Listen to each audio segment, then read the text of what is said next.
بسم اللہ الرحمن الرحیم، السلام علیکم ورحمۃ اللہ وبرکاتہ۔ ایک سوال آیا ہے، فقہی مسئلہ ہے۔ ایک بھائی نے سوال کیا ہے کہ 12 ربیع الاول شریف کی رات ہم بستری کرنا جائز ہے یا نہیں؟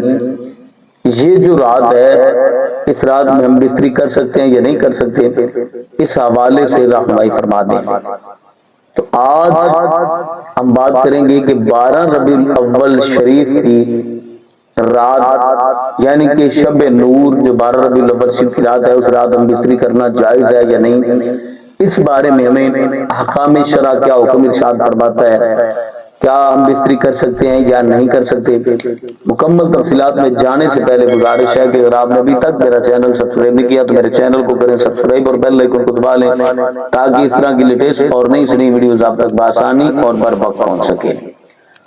ماہ ربیع الاول شریف کی 12 تاریخ یعنی کہ 12 ربیع الاول شریف کی درمیانی شب ہم بستری کرنا بالکل درست ہے، جائز ہے، ممانعت نہیں ہے، کیونکہ 5 وقت شریعت مطہرہ نے ایسے بیان فرمائے ہیں کہ جن وقتوں میں ہم بستری کرنا حرام ہے، ناجائز ہے، بلکہ گناہ بھی ہے۔ نمبر 1 حیض کی حالت میں، ماہواری جسے بولا جاتا ہے اس حالت میں۔ نمبر 2 نفاس کی حالت میں، بچہ پیدا ہونے کے بعد جو بلڈ آتا ہے اس حالت میں۔ نمبر 3 روزے کی حالت میں۔ نمبر 4 احرام کی حالت میں، اور نمبر 5 اعتکاف کی حالت میں۔ جب میاں بیوی دونوں میں سے کوئی ایک شخص بھی اعتکاف کی نیت سے اپنے آپ کو جس نے متعاقب کیا ہو تو ان وقتوں میں ہم بستری کرنا حرام ہے، ممانعت ہے۔ کچھ لوگ یہ سوال کرتے ہیں کہ محرم شریف میں ہم بستری کرنا جائز ہے یا نہیں جائز ہے۔